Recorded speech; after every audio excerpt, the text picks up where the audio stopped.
ലോകത്തിൽ ഇന്ന് ലഭ്യമായ ലോകത്തിലെ തന്നെ ഏറ്റവും വലിയ ആർക്കൈവ്സ് ഉള്ള ഒരു ലൈബ്രറി എന്ന് വിശേഷിപ്പിക്കാം ഈ വത്തിക്കാനിലെ അപ്പസ്തോലിക് ലൈബ്രറിയെ.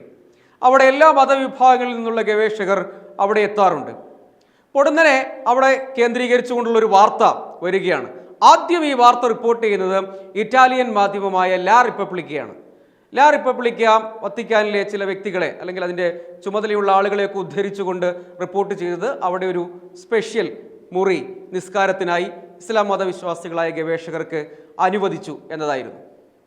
എന്നാൽ ഇത് സംബന്ധിച്ച് ഇപ്പോൾ കാത്തലിക് ന്യൂസ് ഏജൻസി ഒപ്പം CBCI അതായത് ഇന്ത്യയിലെ കത്തോലിക്ക മെത്രാൻ സമിതിയുടെ അധ്യക്ഷൻ മാർ ആൻഡ്രൂസ് താഴത്തും മറ്റൊരു വിശദീകരണം നൽകുകയാണ്. അതാണ് പ്രേക്ഷകരുമായി പങ്കുവെക്കുന്നത്.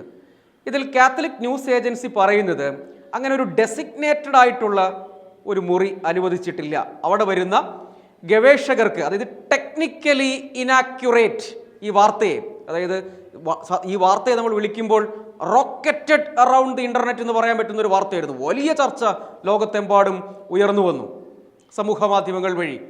അങ്ങനെ ഒരു വാർത്തയെക്കുറിച്ച് കാത്തലിക് ന്യൂസ് ഏജൻസി ഇപ്പോൾ വിശദീകരിക്കുന്നത് ടെക്നിക്കലി ഇനാക്യുറേറ്റ് എന്ന് വെച്ചാൽ അവിടെ വരുന്ന ആളുകൾ അതിൻ്റെ അധികാരികളോട് ഞങ്ങൾക്ക് പ്രാർത്ഥിക്കാൻ അനുമതി വേണം എന്നാവശ്യപ്പെട്ടു. അപ്പോൾ പൊതുവായ സ്ഥലമുണ്ട്, പൊതുവായ മുറിയുണ്ട്, അവിടെ നിങ്ങൾക്ക് പ്രാർത്ഥിക്കാം.